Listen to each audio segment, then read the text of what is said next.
కంచె భూములపై BRS BJP విమర్శలను తిప్పికొట్టిన మంత్రి పొన్నం ప్రభాకర్. కేటీఆర్ మాట్లాడేది ఆయనకే అర్థం కావడం లేదన్నారు పొన్నం. మళ్లీ అధికారంలోకి వస్తామని కలలు కంటున్నారు. కంచగచ్చిబౌలి భూముల విషయంలో బీజేపీ ఎంపీ ఎవరో కేటీఆరే చెప్పాలంటున్నారు పొన్నం. సీఎం మార్పుపై బీజేపీ నేతలు మాట్లాడడం అవివేకమన్నారు పొన్నం. మంత్రి పొన్నం ప్రభాకర్ వ్యాఖ్యల పూర్తి సారాంశం మా సీనియర్ కరెస్పాండెంట్ ప్రభాకర్ అందిస్తారు. రాష్ట్రంలో కంచె గచ్చిబౌలి భూముల వ్యవహారం ఇప్పుడు హాట్ టాపిక్గా మారింది. అటు బీఆర్ఎస్ బీజేపీ వరుస దాడులు చేస్తున్నారు. ప్రస్తుతం మనతో పాటు మంత్రి పొన్నం ప్రభాకర్ ఉన్నారు. ఏం చెప్తారు? భూములను అమ్ముకున్నారు, లోన్లు తీసుకున్నారు, తనాఖా పెట్టారు, ఐసిఐసిఐ బ్యాంక్ అంటూ కేటీఆర్ ఆరోపణలు చేస్తున్నారు. నిన్న మీ జిల్లాలో కూడా పర్యటించి ఇదే వ్యాఖ్యలు చేశారు. భూములు అమ్మడము అనేటువంటిది కొత్త ప్రక్రియ కాదు. టీఆర్ఎస్ హయాంలో 1000 ఎకరాల భూములు అమ్మినారు. హైప్ క్రియేట్ చేసి 100 కోట్లకు ఎకరం చొప్పున అమ్మినారు. ఇలా కంచె బుల్లారంకు సంబంధించిన ఆ స్కూలు హెచ్సియుకు సంబంధించి చెప్తున్నటువంటి భూములకు సంబంధించి రాష్ట్ర ప్రభుత్వం కోర్టులో గెలిచిన స్పష్టమైన అనేక కారణాలు చూపెడుతూ ఉన్నారు. అదేవిధంగా నిన్న గౌరవ మంత్రి సంబంధిత శాఖ మంత్రి కూడా చాలా స్పష్టంగా దానికి సంబంధించిన డీటెయిల్స్ అన్నీ చెప్పినారు. రాజకీయ అసహనంతో కాంగ్రెస్ ప్రభుత్వాన్ని ఇబ్బంది పెట్టాలి, నడవంగా కాళ్ళ కట్టే అడ్డం పెట్టినట్టు పెట్టి ఏదో ఒకటి ఎప్పుడు విమర్శలు చేస్తూ ప్రతిపక్షం బాధ్యత గల ప్రతిపక్షం కంటే బాధ్యతారహిత ప్రతిపక్షంగా వ్యవహరిస్తుంది.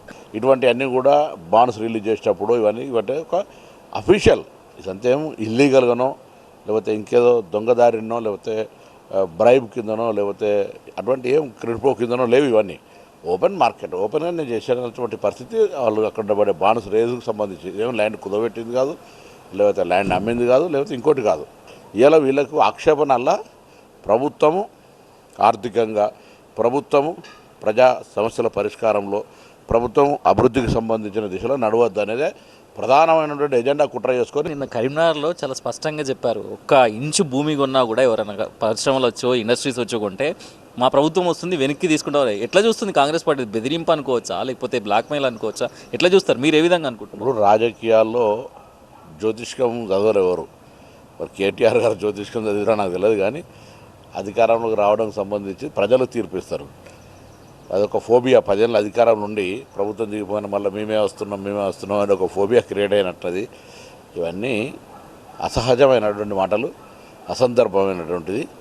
రాజకీయ అసహనానికి ప్రస్ఫుటంగా వాళ్ళ లోపల ఉన్నటువంటిది బయటపడుతున్నటువంటి పరిస్థితి. అండ్ హెచ్సికు సంబంధించిన వాళ్ళు కూడా ఇన్ని సంవత్సరాల పోరాటంలో వాళ్ళు ఎప్పుడైనా ఆ యొక్క యూనివర్సిటీ పక్షాన న్యాయపరంగా ఏదైనా పోరాటం చేసిరా? ఏం చేయలేదు కదా.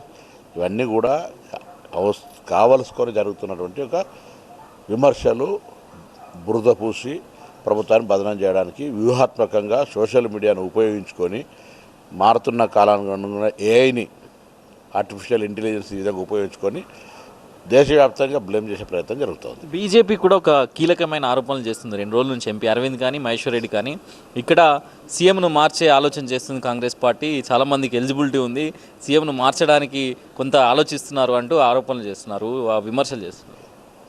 మా పార్టీ నాయకత్వం గురించి వాళ్ళు మాట్లాడుతుంటే వాళ్ళకి ఎంత రాజకీయ అవగాహన ఉందో తెలుస్తుంది. ఇలా వాళ్ళ బీజేపీ అధ్యక్షుని వేసుకోలేకపోతున్నారు. ముందు మీ బీజేపీ రాష్ట్ర అధ్యక్షుని వేసుకోండి. మా పార్టీలో ముఖ్యమంత్రికి సంబంధించి మా పార్టీ నాయకత్వం చూసుకుంటుంది. ఇంతకుముందు కార్యదర్శులు పార్టీ వ్యవహారాలు చూడలేదా? మీనాక్షి నటరాజన్ గారు కూడా ఒక సీనియర్ నాయకురాలుగా పార్టీ అంతర్గతంగా వ్యవహారాలు మారుతాయి. ఇంతకుముందు తెలంగాణకు సంబంధించిన చాలామంది సెక్రటరీలు బీజేపీ కూడా ఇన్ఛార్జ్ ఉన్నారు. ఇప్పుడు కొత్తగా బీజేపీ సెక్రటరీ ఎవరో ఉన్నారు. దానికి సంబంధించి అట్లా మాట్లాడితే ఎట్లయితుంది? ఇది రాజకీయ అసహనం, రాజకీయంగా చేసే ఆరోపణలు తప్ప దేంట్లో కంచెగచ్చిబౌలి వ్యవహారంలో అసలు ఎలాంటి నిజం లేదు. ఆరోపణలు మాత్రమే చేస్తున్నారు. దీన్ని ప్రూవ్ చేసే అవసరమైతే ఆ ఎంపీ ఎవరో కూడా చెప్పాలి. ఎంపీ అంటూ ఆరోపణలు చేసిన కేటీఆర్ ఎంపీ పేరును బయట పెట్టాలి అంటూ మంత్రి పొన్నం ప్రభాకర్ అంటున్నారు. బీజేపీ నాయకులు చేసిన విమర్శలకు అసలు కాంగ్రెస్ పార్టీకి బీజేపీకి ఏం సంబంధం అంటూ కూడా పొన్నం ప్రశ్నిస్తున్నారు. శ్రీధర్తో కలిసి ప్రభాకర్, TV9.